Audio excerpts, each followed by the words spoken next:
Você está andando na sua base, assim nesse sentido, é tipo um fake só pro switch. O pé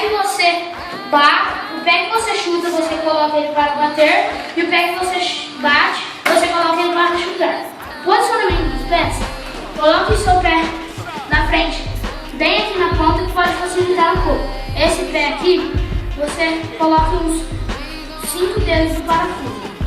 Você vai bater, dá aquela jogada assim, e você vai subir um pouquinho. Aí você levanta o pé, que é uma dica também, e o skate encontra com ele aqui no ar, sim, e ele sobe. Agora vou mostrar mais uma vez. Posicione seus pés.